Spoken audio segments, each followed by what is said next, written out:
introduction is exactly as the same as our first speakers. It's about Socrates. That he said, if you get a good wife, you'll be happy. If you get a bad one, you'll become a philosopher. How many of you are married or in a relationship? Raise your hands. I'm sorry for you guys. I said women are happy and men are depressed.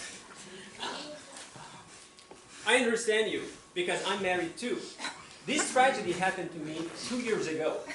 I see my wife is sitting over there, and she's telling me you're dead. But anyway, I decided to make it public before my death tonight. Recent studies show that married men live longer than single ones, but they are more willing to die.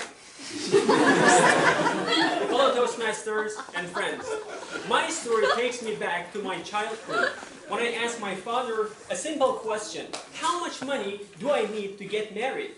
He simply said, I don't know, son, I'm still paying. At that time, I didn't understand what he said until I grew up and experienced it myself. I met my wife 3 years ago. We fell in love, and still we don't know who first. Whenever we argue, she says, you fell in love first. I said, no, it was you. She said, I was walking my way. I said, you stare at me. This way we went out for about a year. I proposed her to marry me. She simply agreed. But when she said her parents had a dacha out of Kiev, I freaked out. I said, this marriage is with benefit, man. That's awesome. I started dreaming about resting time in nature, drinking coffee in the morning, while listening to the birds. Romantic. But I was very naive. And I had no idea what kind of trouble I got into. It was Ukrainian dacha. We went to their parents to get permission. And surprisingly, in spite of the fact I was a foreigner, they agreed. But before they said yes, my future father-in-law said something weird. He said, you're a good boy, Hoosh. They call me Hoosh. I call myself Dr. Hoosh. That's cool. They said, Hoosh, you're a good boy. And since we don't have a tractor, we agreed. I didn't understand. I thought, because I couldn't work out what was the connection between tractor and my marriage. I thought it was an Ukrainian old saying. I didn't much attention to this. I got married. Spring came. And I went to the dacha. My dream house was an old, spooky cottage. It didn't have any hot water, even no water supply. We had to pump the water outdoors and bring it inside. And then my parents-in-law showed me a big land, beautiful. They told me, this is all yours, son. I looked at them, I was thrilled, and with happiness said, thank you, that's very kind of you. And then they gave me the worst present I have ever been given in my life, a new shovel. They said, we need you to cultivate and get ready this piece of land for planting potatoes. I said, what? It wasn't inconvenient to say no. And I just headed for the land, and then at one point I felt I was betrayed. I got back to shout and call my wife, Sveta! They said, shh, she's resting. And this way, my life started.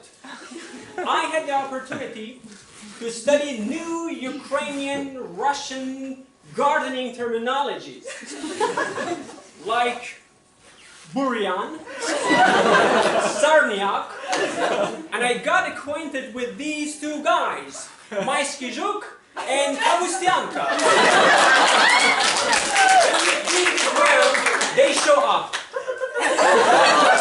And I got studied how to fight with them. And it's not all. I married one person, but I had 3 bosses.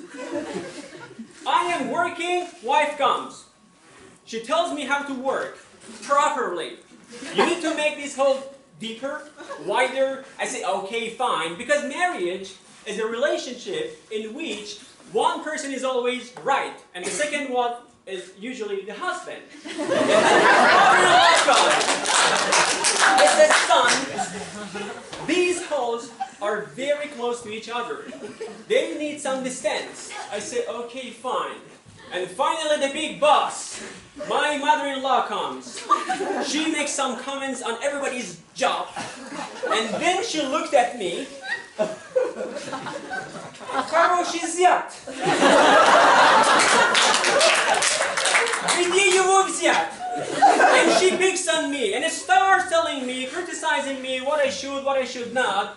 And when she gets mad because something is wrong, she starts speaking these mixed languages. Ukrainian, Russian, Surge. And when I don't understand something, she says, "Понаехали," and walks away. So as you see, my marriage life started this way. And probably you think I'm the philosopher, not happy guy. But you are mistaken. I'm a very happy man. Because it's not the reason that my wife is sitting here and I'm afraid to tell the truth because she can call, one call my parents-in-law. They will add 50 square meters big as a punishment. No, because I look back in my single life when I was lazy, useless, and my life gradually was losing meaning. But now, I have some reason to move on. It's not potatoes. My personal life. To set my goals and achieve them. And moreover, I have someone and something to care about. First, my wife, and second, our garden with potatoes.